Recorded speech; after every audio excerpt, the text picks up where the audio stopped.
welcome. Welcome to Dr. Judy WTF. And tonight we are revisiting the topic of covert narcissism. I'm going to be doing a little bit of comparing and contrasting the overt narcissist with the covert narcissist so that you can understand the difference.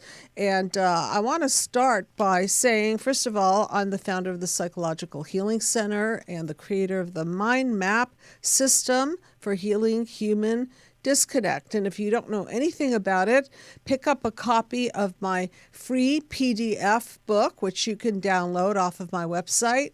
And you can also purchase the soft copy on Amazon.com.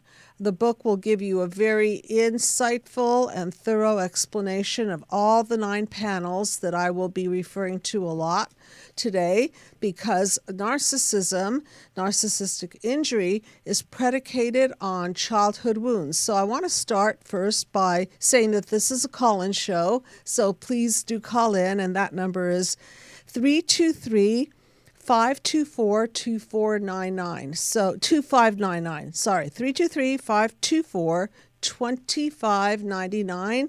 And if you do call in, keep the subject relevant and keep it rather short, because I know that many people will have questions about this. Unfortunately, it is a very popular topic because there's a lot of narcissistic injury going on, and it starts with being injured by your primary caregivers, mother, father, and then it just gets worse into choosing people who replicate the wounds of childhood, and then it just keeps on devolving into chaos. Panel 4, Panel 5, and Panel 6. I want to start by reading a little bit from an article by, it doesn't even say, but it's Freud's interpretation of narcissism.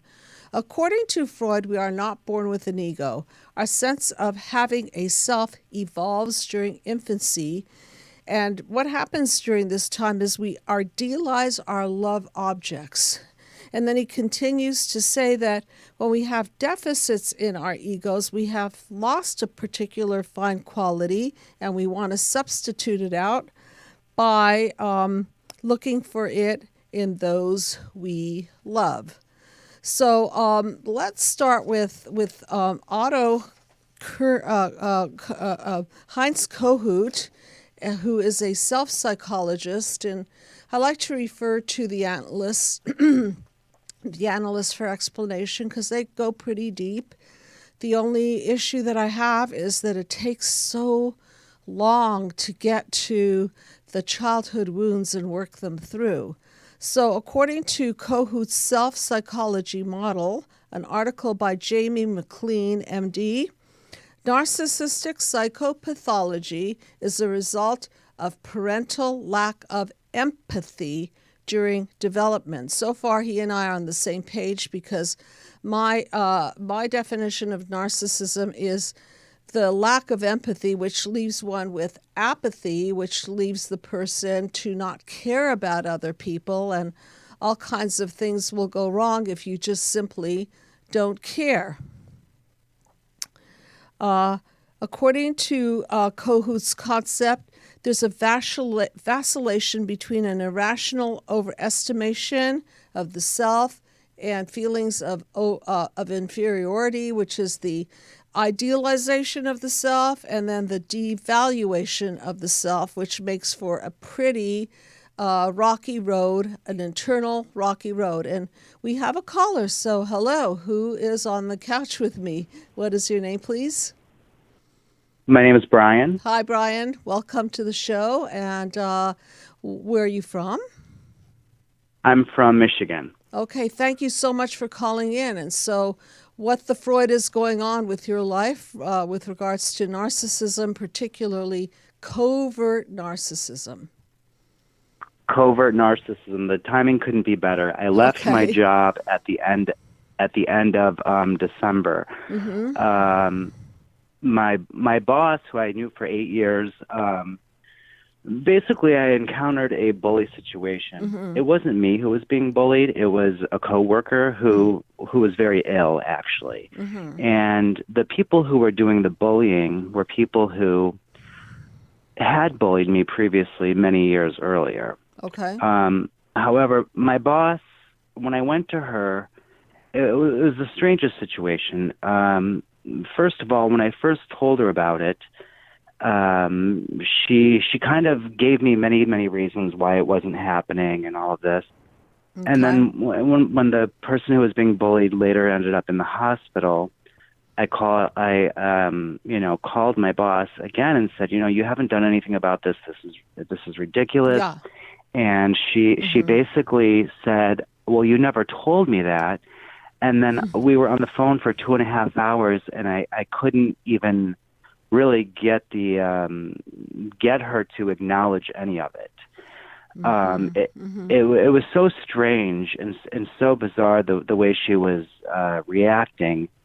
And the next time the bully that I was involved in witnessing more of the bullying, I finally gave my notice for the job. Good but for you. I'm sorry? No, I said good for you. You're not going to want to be part of that system. Correct. But I ended up Googling the kind of things she was doing, and that's how the covert narcissism, it was pointed out to me. And it all made sense from things that had happened previously. The martyr sort of complex, or the idea that something, she was victimized, but then, so many things. And I'm kind of, getting jumbled here because I didn't know that I didn't expect actually to get on, but I did. Okay. So. Okay. Well, I'm gonna do this. I'm going to read off the features of narcissism, okay, and then we'll make the distinction between the overt and covert. But you can already see the denial, right? The excusing, the inability to own her own stuff. She's not able to say, "Yeah, I missed that one. I feel horrible." The lack of empathy. So here it is.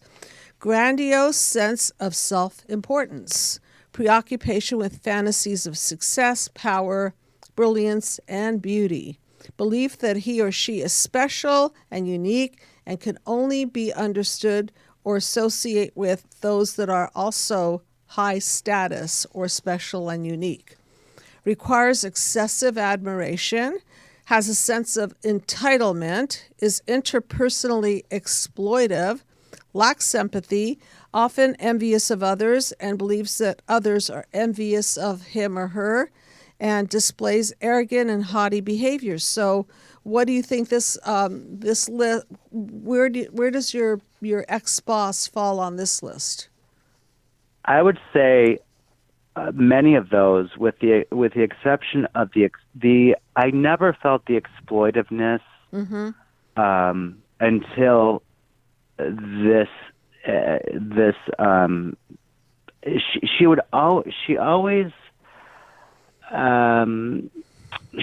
would kind of do things. It was a strange situation. She would do things for you, but she was always pointing them out, so if she did something for you, then it was, it was pointing it out. Pointing those things out always. So it had was never to, like payback time was coming. Payback time, or you need to acknowledge that I'm always doing these things, not for the sake of kindness or whatever, for the sake of you need to recognize that I am always doing good for you. Okay. Almost like it was an intentional kind of like she was only doing it so she could later hold it up. Okay, and look good, and look good, or use it as a reason to block. Let's say she did something that wasn't so good, then she could say, "Well, no, I've done all of these things for you." Okay. almost like an insurance policy against when she could keep it in her back pocket in a Okay. way. I call it You- Uh, psychological accounting. So she's doing some pretty good psychological accounting in that she will put some positive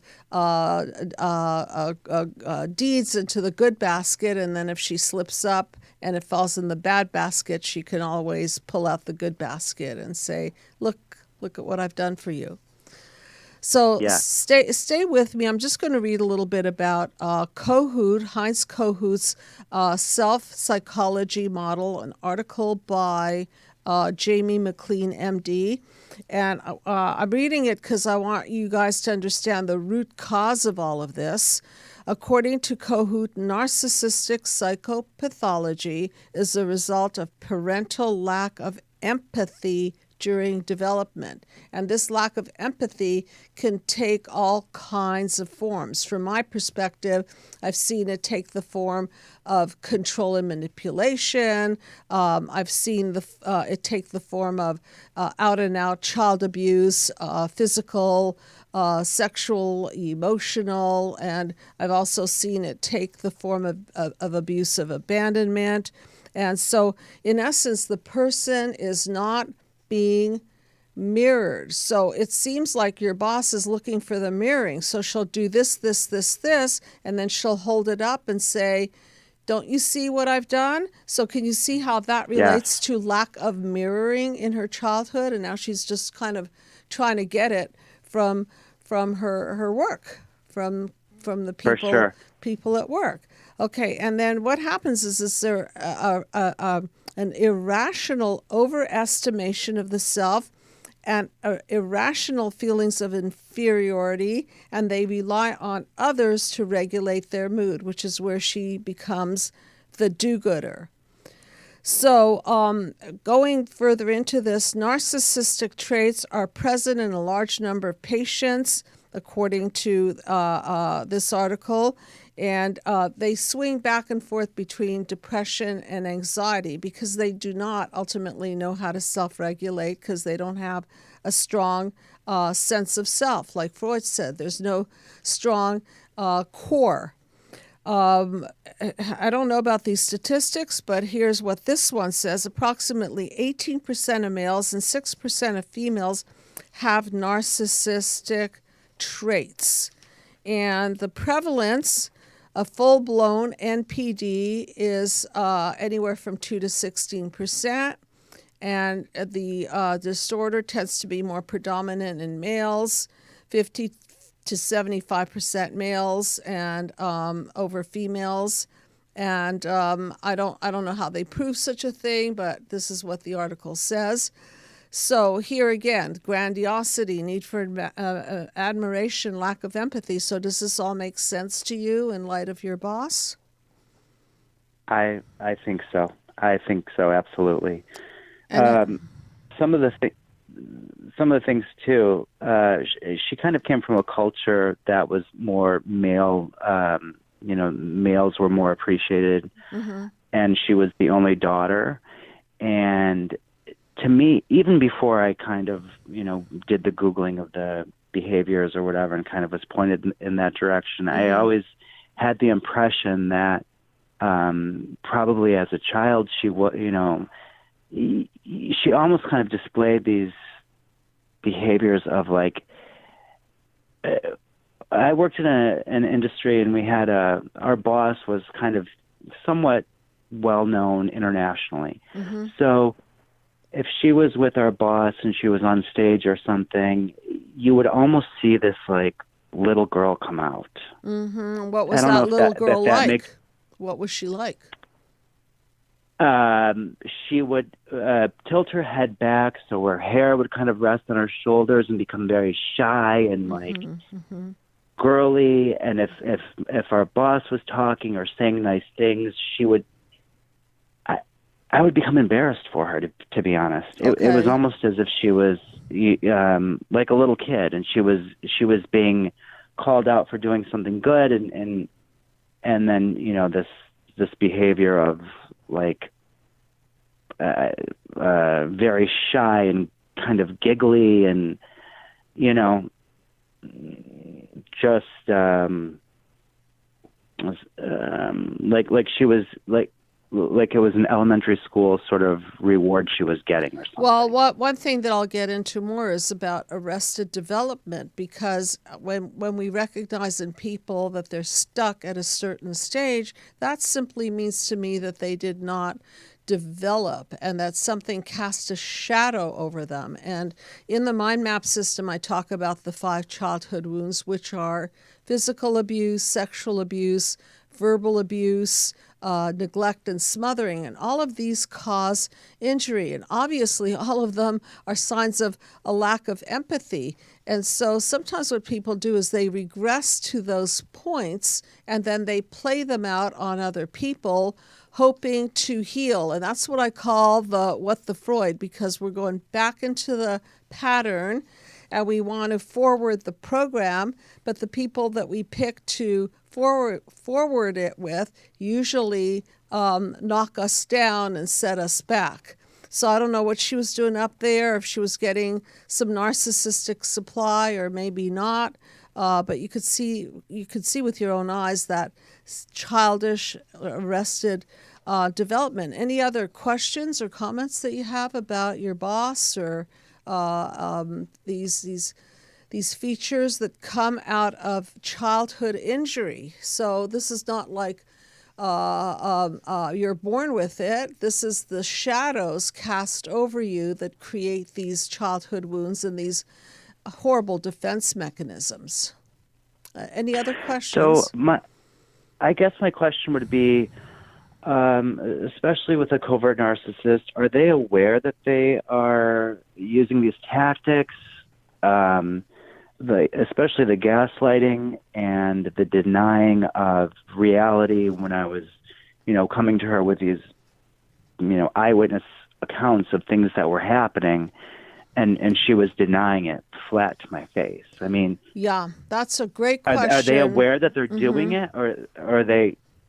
Look, let's put unaware. it this way. They're in a survivor mode. They have to look a certain way, and so they're going to do whatever it takes to have that look that way. Okay, so they're strategizing. So in the sense they know that they've got to strategize all of this. I don't think they're right. They're not retarded. They can't forget that you told them back in the day that this person may be in trouble, and then for her to come back and say, "Why didn't you tell me?" That's up a gaslight, isn't it? So, yeah, it was so strange because I have known this person for so long. Mm-hmm. It was such a strange, bizarre situation to hear that I didn't get that from our conversation, and then to go on with a 2.5-hour conversation and to again deny it as it's coming out of my mouth, or deny that it happened when I was an eyewitness. I think a good way to answer the question, which is real difficult to answer, which is, do they really plan this out? Is it a reaction or is it a calculated action? I think with sociopathy, it's more of a calculated action, that they are going to Ponzi scheme you, or they're going to somehow take full advantage of you in some way, or psychopathy where they're planning on this murder. Okay, it's really planned out. But don't forget, these people have a very fragile ego, and underneath this grandiose self, which fluctuates between idealization of the self and devaluation of the self, and then idealization of other people, which you watched your boss do with regard to the main person at the company. And so they're in a really, really painful world, and so they're just trying to regulate and survive, and they'll do it at other people's expense. And that's the problem. Okay, so I'm going to go on with some information here and mind map some of it. And Brian, thank you very much for calling in from Michigan. And of course, reach out anytime to the Psychological Healing Center. Okay?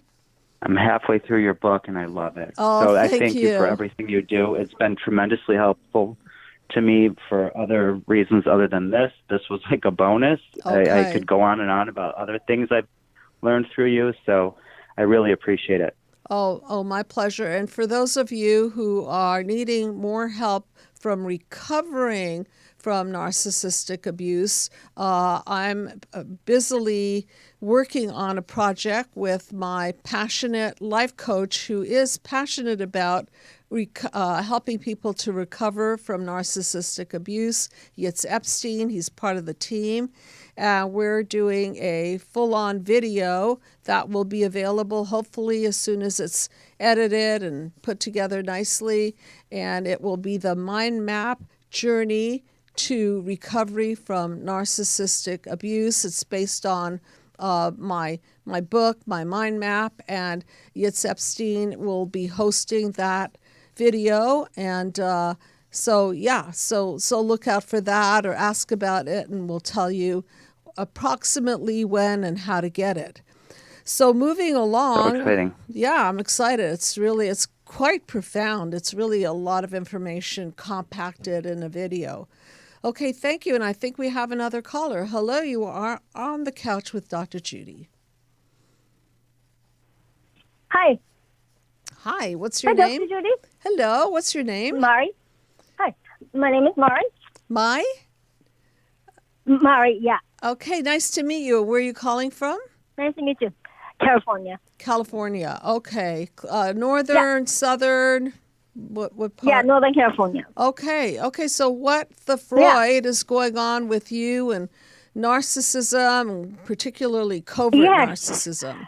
Yes, my mother turned out to be a covert narcissist. Okay. I have had problem with her pretty much my entire life, maybe. Well, I mean, I should say maybe starting around 9, 10, something like that. It started to get really worse. And then I have been trying to please her, for like 50 years. And then 50 recently, years. Have you succeeded or no? Yeah, when I was talking to my friend, who is a psychologist, said that, you know what, I think your mother is a covert narcissist. So what do you... How, I'm curious how you think of the covert versus the overt, and what makes you think that your mother is a narcissist and specifically a covert one.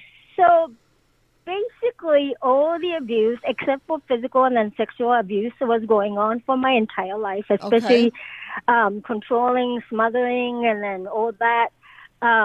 She does like a smear campaign to my siblings, my sister, my cousins, and then my aunts and uncles. And then, let's see, I couldn't, and then when I was younger and everything, she was like snooping into my room and then read my diary. And then, she's like so shameless. And then she would complain to me about what I wrote in the diary because, I was basically, calling her, hypocrite and all that. That was like the word at that time. And then she read it and then she yelled at me. She basically raised. And then I was like, why are you reading my journal? And then she was like, what's wrong with that? I mean, like, mother should be concerned about the well-being of the daughter and because I care about you and blah, blah, blah. So, that's like early red flag. And then it was getting worse and worse. I mean, like, when I get a phone call from boys, she would go on and on about, like, what they do, what their parents do, and then she'd try to control me. All of that, and then also like which school to go to, and so this is what kind of job. Right. This is everything that is under the category of control, manipulation, invading your privacy. So the covert narcissist is not your typical flashy, lots of gold chains and driving a, Ferrari kind of narcissist. She said that she's the nicest person, and then everybody doesn't think that she's a narcissist because she's a nice person and then very generous to other people. Yes. But then I was a golden child, turned out to be a scapegoat because she wanted she really see me as the extension of her. And then she just does not accept any, she and I are very different. Okay. But then she just cannot accept that fact, including what I wear and then, hairstyle and then how I sing and then everything else. So because I couldn't stand it, I basically, I was born and raised in Japan. And then I left Japan one day as a 27-year-old, basically ran away from home. Okay. And then came to the U.S. Because I just, tried to live by myself. And then every time I try to live by myself or like go to other city for college and everything in Japan, she would rage and then does not allow me to do that. Okay, so a lot of control. A lot of control. And also, one thing that I take a lot into consideration are cultural wounds, and the way the culture forms is also it's very hard for people to think they're doing something wrong, because oftentimes they're just following the rules and roles of their culture, so they're not thinking, they're controlling, or they're not thinking. Okay, so I want to stay on the phone, and I'm going to read you the covert narcissist, okay? Overt versus covert narcissist, both stuck. And what I see is that they are stuck in some kind of an arrested development. And this is an article by Julie Hall, and she talks about the difference. So, so the covert narcissist lacks the brash confidence and public attention. So they're more like a shy narcissist. They prefer to stay on the sidelines. So if they're the center stage, that they're probably more the overt, and if they're behind the scenes, they're probably more the covert. And they are hardest to spot, which is why so many people show up at the Psychological Healing Center and say, I had no idea. I mean, I was fooled by this, and this really caught me off guard. And now I could see that my anxiety and my depression and my trauma bond and my complex PTSD, which we describe a lot about in the narcissistic abuse video, all of that is due to this lack of mirroring, this manipulation, control, and this stealing of one's identity, which she did. She tried to tell you who to date, what to wear, how to be, violated your diary, and on and on and on. Okay, so here it is. So it's very in line with my thinking. So harder to spot, just as selfish, entitled, and manipulated as the overt variety. Whether bold bullies or shrinking violets, the shy type, they have well-honed survivor skills. So, it's me or you, and it's going to be you. They're going to project on you. They depend on controlling. Well, and then she told me that I am selfish. Right. Well, that's projection. I mean, look, the best defense is let's accuse you of what you're thinking about me, and and let's project it on the other person so that you can start questioning yourself. Am I selfish? Am I, So because another power that a parent has is we idealize them. There are our role models. So if they say that we're selfish, we will oftentimes buy into that. So it's a good trick. She couldn't and then, she didn't succeed with you. And then and then the thing is, because I basically ran away and then came to the U.S., the situation got even worse, because now she's guilt tripping me big time. Oh, yeah. And then it's been like 30 years. And then basically she's, I'm really afraid of calling her because she's 88. And then just like the Chinese lady who you had as the caller a few weeks ago, I feel like I'm going low contact, but then she's constantly complaining about it. But then because she guilt trips and then, call me all the bad names and then what a horrible person I am and Right. then the worst person in the whole world and also defects culturally, and this and that and everything. right, I'm referring back to your I'm culture. in this basically this is cycle of not being able to call, but then I feel even more guilty and then Doesn't end, because does of that. it? And the sad thing is, even if you feel tender-hearted and think, oh, she's 88 years old, I think I'll call her, you're opening up this whole can of worms, and then boom, Oh yeah. she's going to be after you. Yeah. So what do? It's Exactly. a delicate thing. But I wanted to. Do you have any advice? I do. Because I really need to call her, especially because my aunt died yesterday. Well, I mean, she's a little bit younger than my mother. My sister told me about it, and then I was like, sorry. that I have to call my mother and maybe at least say something. Okay. So you keep the contact short. You limit it. I often recommend low contact. I guess they call it gray rock. And you don't show your feelings to somebody with these narcissistic qualities, because trust me, they will use your feelings against you, and they will manipulate them. Okay, so I would say... Yeah. She eats me alive. Oh, she will. And also, being Japanese, I'm imagining that in your culture, you owe your parents loyalty and you owe your parents respect. Yes.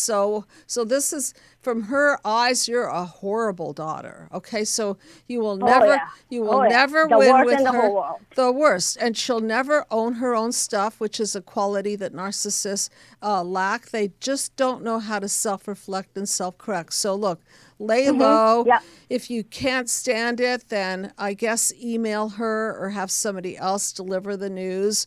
And I always tell people, put yourself first. Put yourself first. You deserve it, because they sure didn't put you first. But then if I try to use my sister to convey to, my message to her and everything, she really reads it, and then I'm really scared.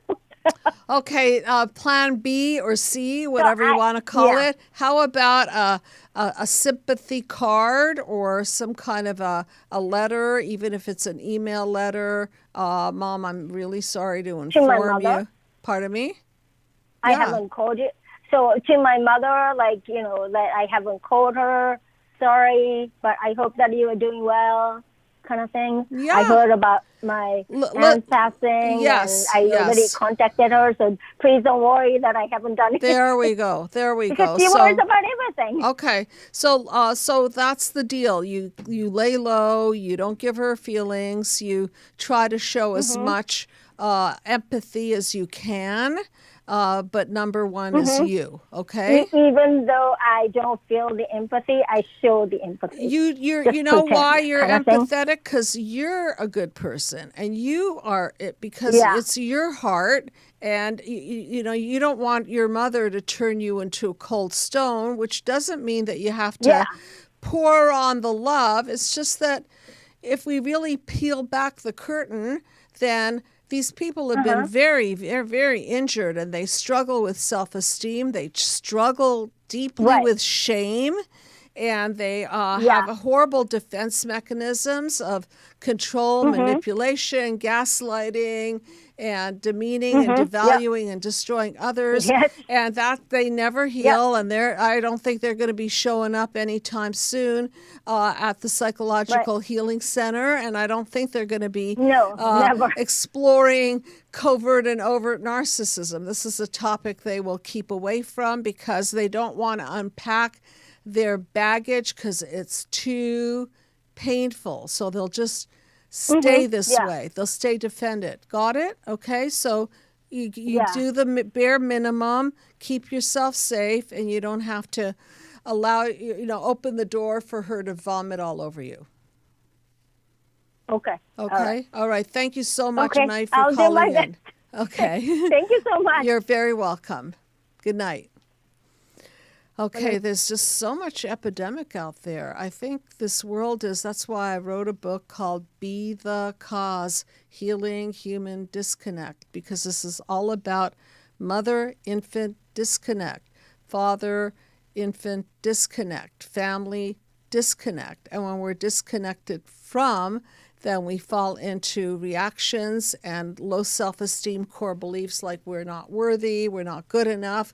And in order to defend against all this not good enough stuff, then we will either aggrandize ourselves and look good and create a beautiful false self, or we'll kind of get shy and passive aggressive and manipulative and act as if the person will act as if they're the sweetest person in the world. And I've mentioned this on another video, but I got suckered, that's the best way to put it, by Covert Narcissist, and I have a PhD, right? So this is not supposed to happen to me, but it's just so subtle.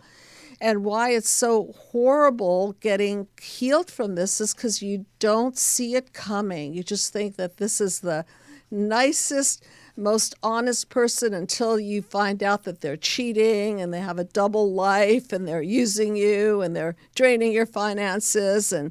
But they don't necessarily come on all that strong with their Ferraris and their gold chains, or in a woman's case, they may not come out on all that strongly with the beautiful wardrobe and flashy look and so on and so forth. So this is a very insidious, and that's where we get stabbed most, is when you just don't see it coming. So here's the article about okay, so we know the general narcissistic traits: lack of empathy, delusions of grandeur, reacting bitterly, manipulation, intolerance of criticism, never genuine apology or taking responsibility, lying to themselves, like Bryant was talking about. The boss was lying to herself, lying to others, rationalizing their words and actions, how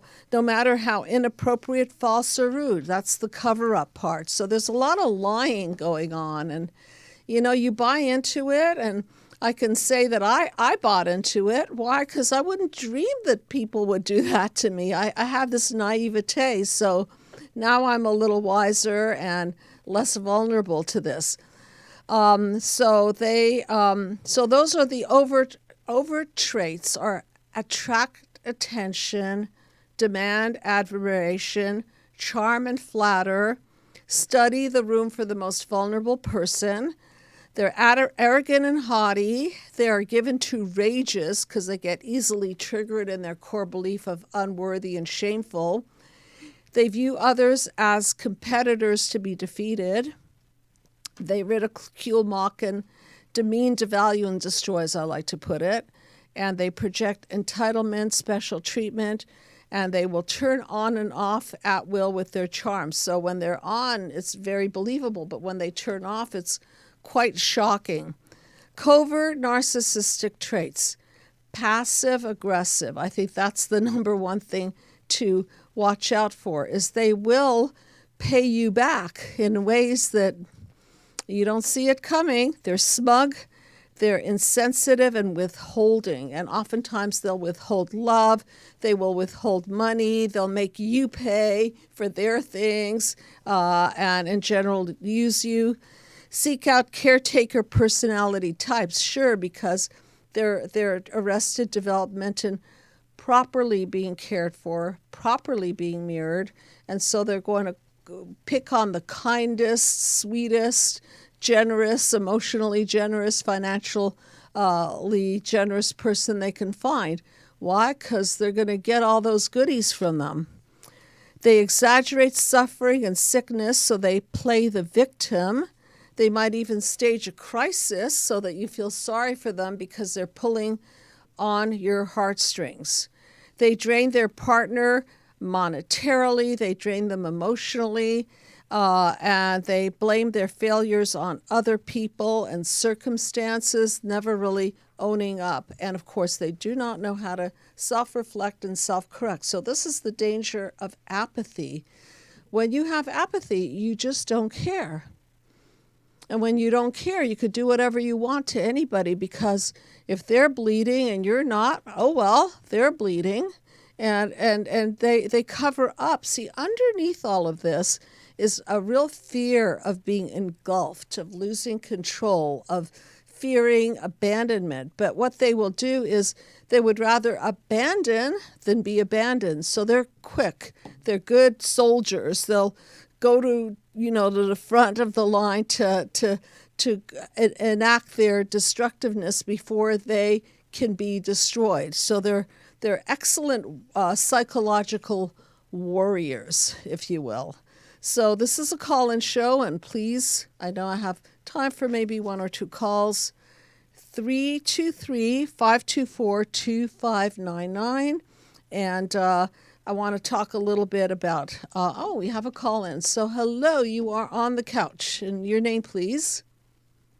Good evening, Dr. Judy. It's Allie. How are you? Hi, good. How you doing? And thank you for all your amazing remarks on Facebook and wherever you post. It's really, really sweet. Okay. Oh, you're welcome. Thank you so much for all that you do and for just shedding light on the subject. And the narcissistic, the covert narcissist revisited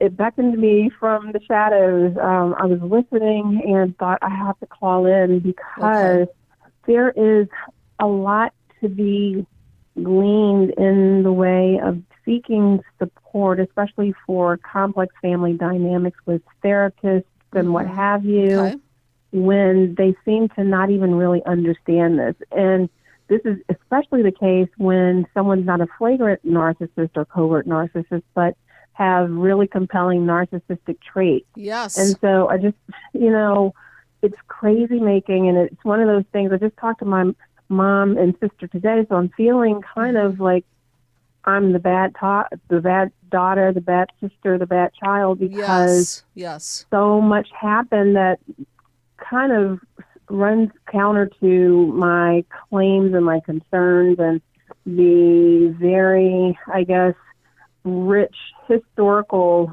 narrative of all the things that have happened. I mean, the list is so long of infractions and what have you. I'm just curious, from your point of view, what is your experience with the covert narcissistic injury that's distinguished from the overt, which is just plain, they're just going to put you down publicly, privately. They're going to make you feel less than. The conversation will be all about them. And so where do you see the distinction from your experience between the overt and the covert? It's very insidious, and it's hard to pinpoint. It's hard to put your finger on, and it's crazy making the triangulation, the enmeshment, the kind of triangulation for sure. I don't know if I already said that. And the smear campaigning and how you just can't get in front of it. And I feel like my whole family has been turned against me. It's really sad. However, there are no witnesses because she's so wonderful and so nice, and her legacy is so rich, and so many people think, oh my God, your mom is amazing. She's the salt of the earth. And everyone sees her that way, and I'm just sitting back looking and shaking my head like, you guys have no clue. Yes. And if I attempt to out her and tell everyone what's really going on, which I have attempted to do, they don't believe me. No, they won't believe you because the bread is buttered, probably on her side. But this is what makes it so horrible, is when you find your indignancy against an overt, you could just say, how dare you talk to me like that? How dare you? Okay, but with the covert, they've got their stories. Oh, honey, I need some money. Well, why don't you get your money elsewhere? Oh, that would be difficult. If only you can just lend me some money. And, the heartstrings are being pulled on and there's a crisis, of course. And so the next thing you know is you're lending this money or building them up or doing favors for them and paying for their meals and so on. And guess what happens? You get drained out. Remember my panel 7, which represents paradigm shift. Instead of synergy in a relationship, you think you have synergy because they're so nice, but then they will just suck you dry, and then they'll leave, and not a thought even about you of how that made you feel. It's literally, they will drop and run and just leave you going like, it's shocking. That's why people have such a hard time recovering from this thing, because it's just so shocking how they don't truly bond. And if you want to understand why they don't bond, is that I'll repeat what one person said to me. It helped me understand. When I get close to you, I feel like I lose myself in you. Okay, so they never really, when their idea of intimacy is loss of control, loss of power. So they'll be able to objectify and use you and drain from you, but they'll never really put their heart on the line. So they always have one foot out. So they may be in a relationship, and guess what they're doing? They're online shopping for their next one, or they're going back to other relationships to try to keep all of the strings in control and to make sure that they're the center of attention and that everybody is just dying to have them back. And that's the sadness of people who get caught in this web, and then they have to extricate themselves. And this is a pure repetition principle from childhood, because it comes from the blueprint of the unavailable, abandoning mother or father, or the controlling and the manipulative. And so this is familiar. It's familiar and familial. When you play it out with somebody else, it reopens all childhood wounds, and it is as difficult to recover from this, if not more so, than recovering from a serious drug addiction. Because you go from high dopamine level, I love you, I want you forever, and I'm going to be there forever for you, to they devalue and drop you and move on. And then they stick the knife in your heart by telling you how non-valuable you were to them anyways. It's really something. That's why I'm creating this narcissistic abuse recovery video. We're putting a lot of attention into it. And just remember, it's very difficult even for people to mitigate their feelings, because on the one hand, as an empathic person, you can understand that they're injured. On the other hand, you have the right to be infuriated with this kind of behavior.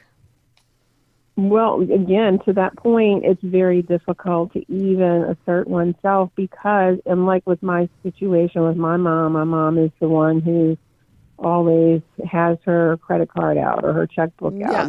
Yes. She swoons in to help save the day. And so many people have been direct beneficiaries of her generosity, and including myself. Yes. However, what I'm noticing is this hallmark signature of underhelping. So the help comes in the form of writing a check, but it's sticky giving. You know, you write the check, but it's underhelping because it's not really meeting the need. It's almost like if you need boots on the ground and someone in the trenches helping you to figure things out.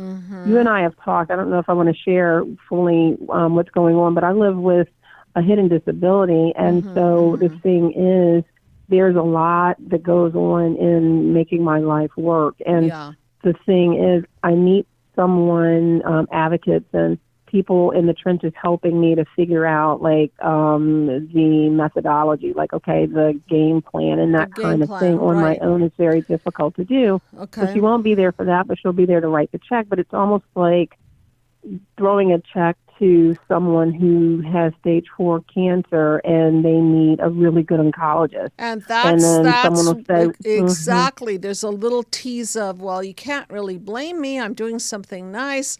But then again, they're not hitting the mark. What you really need is this, and that. And sometimes these people will substitute deeds or gifts or promises, fake promises, in exchange for they'll just throw that at you, but they can't throw love because they don't have bonding. I know I have one more call in. I'll take one more call in, and Allie, I know we will be in touch. And thank you. I know. Can I say this really quickly? Sure. Can I say this really quickly? Yeah. because family members know about the financial help and support, they mistake that for, oh, well, she's helping. What are you complaining about? I know she's done these things. Okay. And then I'll always say, yeah, but she didn't do, and then they see me as, oh my God, how ungrateful. Your mother does everything. And I mean, like, how much can she do? So I You're think never satisfied. Right. There's a driving force in people like yourself to expose the issue. So yes, thank you for that. And everybody listening, let's expose the issue and throw truth light on it. And that's our path. That's part of the pathway out of this. So, Ali, thank you. I'll take the next caller. Thank you, Dr. You're Judy. welcome. All right. Take care and be well. Okay, you too. Okay. You are on the couch with Dr. Judy. And what is your name, please? Hi, Dr. Judy. Hi, how are you? Hi, good. This is Dawn Brower, actually. Hi. I have spoken to you. Okay. I'm from Long Island, New York. Yes. Okay. Nice to talk to you again. Yes, hi.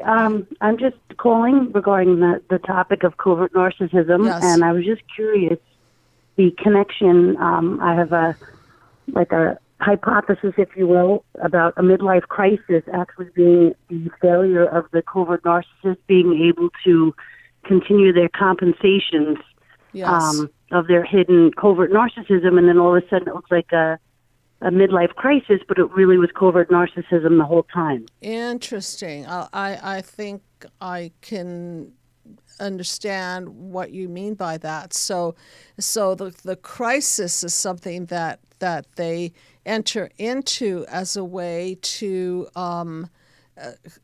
start looking for more supply, because now they're aging. You know, there's nothing worse than somebody with narcissistic injury who is aging, because aging is a drop in supply. It's not a plus, right? Unless you have Right. Right. Okay. So what will they do is when they feel that creeping feeling of their own lack, their own shame, their own fears coming up, well, then they'll act out, and then they'll have affairs, or they'll leave the marriage, or they'll start doing something. Leave the marriage. You know, like when they leave the relationship. take off. They take off, right. And so it's really more about their survival from their point of view. I need to survive. I need to feel good. I need to feel. I love you, but I'm not in love with you. That whole spiel. Yeah. Exactly. So there's no concept of love as an action verb. You don't just say, I love you, I love you. You know, that'll draw some people in and like, wow, he loves me, but where's the action? So if somebody loves you, they don't leave you unless you're a flat out disaster to live with, in which case they'll try to help you drop the problem and retain the person. And if you end up being a disaster, then okay, I get it. People have to move on. But short of that, the undefined rule is that we're going to be together, and if there are issues, we're going to talk about it, and if there are issues, we're going to work through it, and we're not going to start looking for somebody else to replace that bond, because it's really indicative of how they've guarded their heart. They have a wall around their heart. That's why we call it the narcissistic defense. It's a hardened shell around their heart, so they get to use people as objects. They don't really bond to the person. Maybe for a few minutes they will. They'll feel the love, but then they'll withdraw themselves because they want to stay on top of the situation.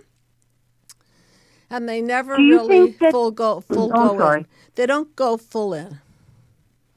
They're not full in. Do you find a connection with in relate, to everything that you're talking about, with borderline and the overlap with the covert narcissist specifically, or possibly PTSD from childhood? I think that borderline can fluctuate between the idealization. The structure of the BPD core is looser, so their defense mechanisms are all over the place, very emotionally dysregulated. The narcissist is tighter, so you would not really know that they're emotionally regulated. You think that they're, they're pretty powerful and in control. Truth be known, Right. Underneath it, they fear abandonment, which is why they abandon.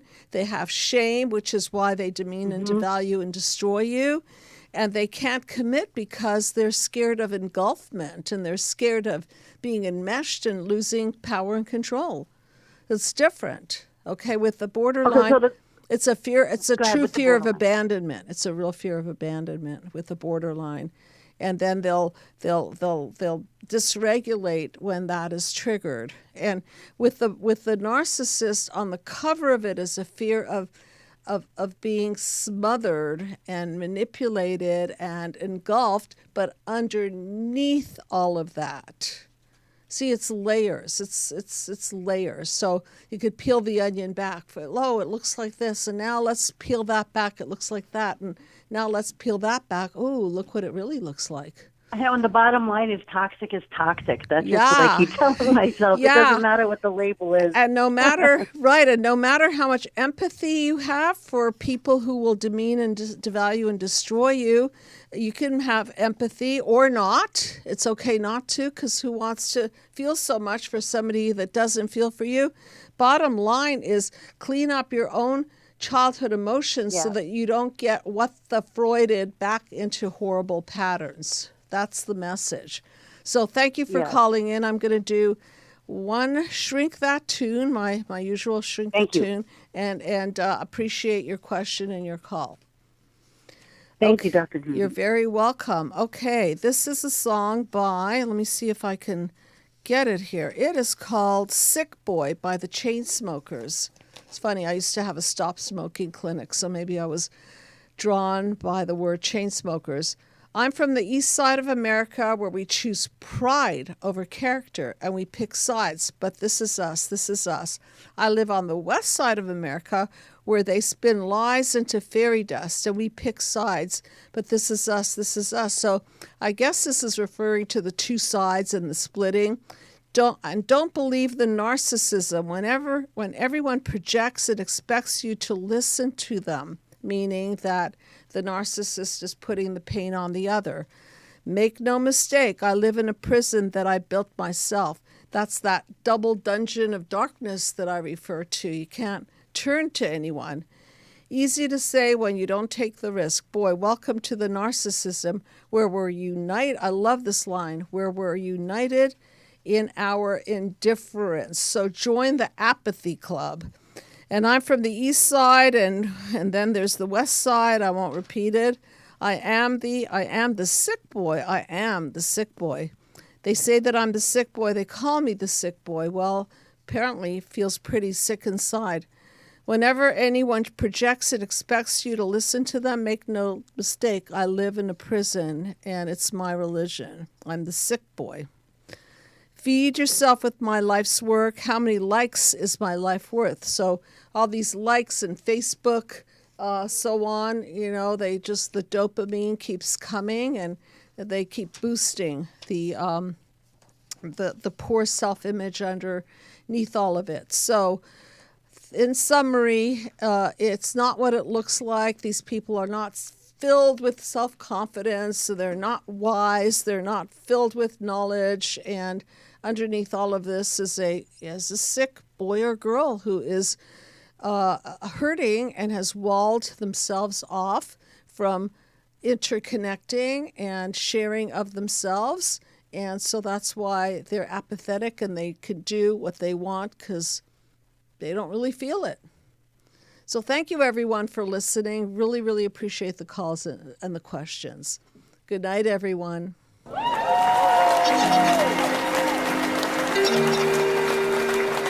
Thank you.